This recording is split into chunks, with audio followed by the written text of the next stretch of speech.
This is the Emergency Medical Minute, sponsored by Mile High Ambulance.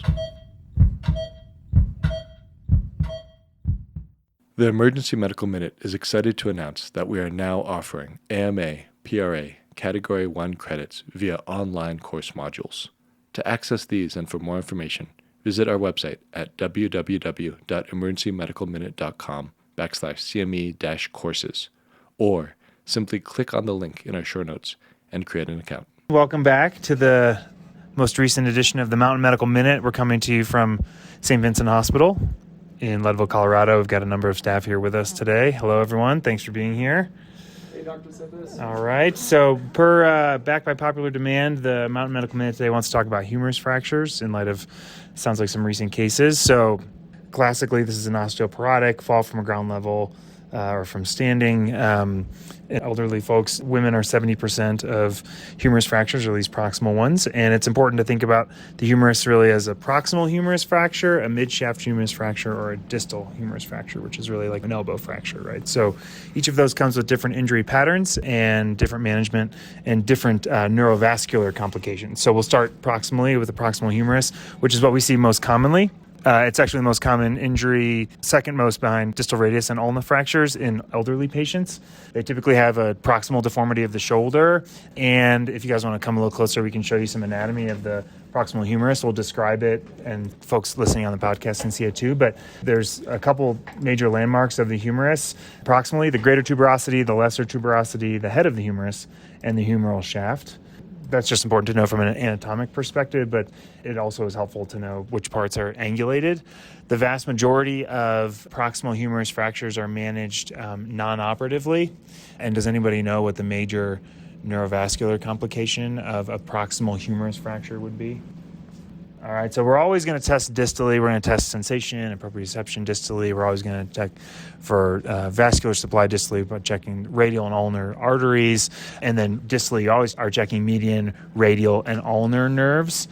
So we'll include a graphic in the show notes, but you're checking your radial nerve this way, your ulnar nerve this way, and your median nerve this way, primarily. Also a thumbs up. In addition to that, when you break the proximal part of your humerus, you have to check for axillary nerve injury. Does anybody know what the axillary nerve supplies? It's typically lateral sensation of the shoulder is where you can sense the axillary nerve. Then they can have axillary artery injury as well, because those run right proximally under the humerus. So those are managed, like I said, mostly non-operatively with the sling, pain control.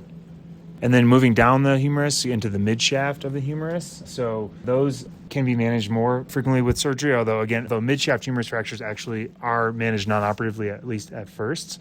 So the nerve that you worry about that's injured in a midshaft humerus fracture is the radial nerve. And does anybody know what happens if you have a radial nerve injury? So you get wrist drop. So the patient comes in with wrist drop and decreased sensation to the dorsum of the hand, the rear of the hand, radius, rear of hand.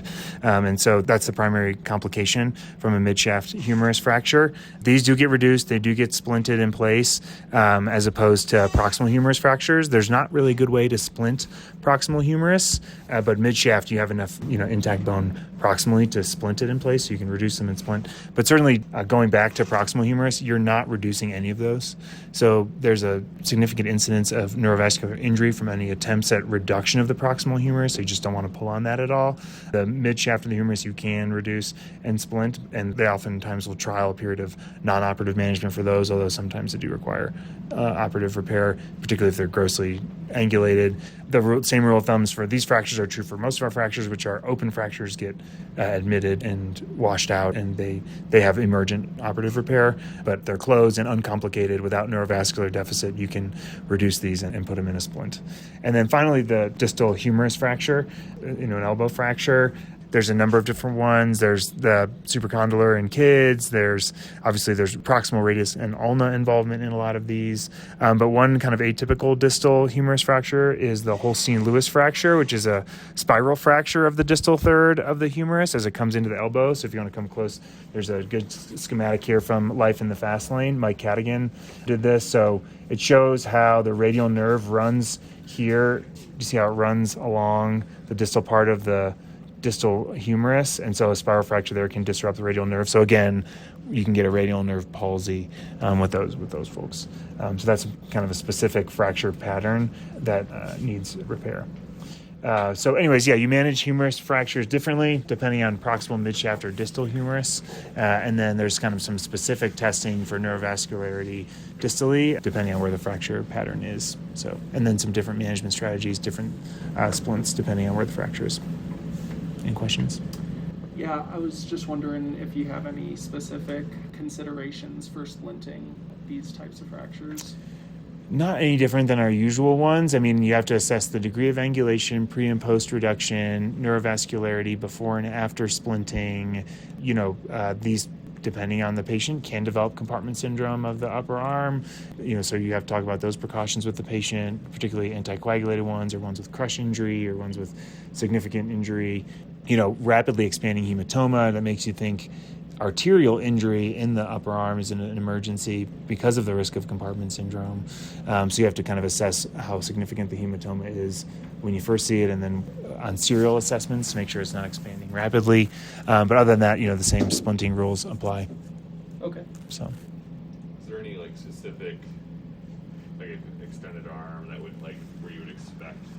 Yeah, would good. be up on the arm? Good question. So typically your mechanism for proximal humerus injuries is a foosh, is a fall on an outstretched hand, but then the elbow is also typically fully extended as opposed to people who can just fall with a bent elbow and you get a distal radius. But if you extend your arm, that force is then transmitted all the way up through the radius and ulna, through the elbow and up to the proximal humerus.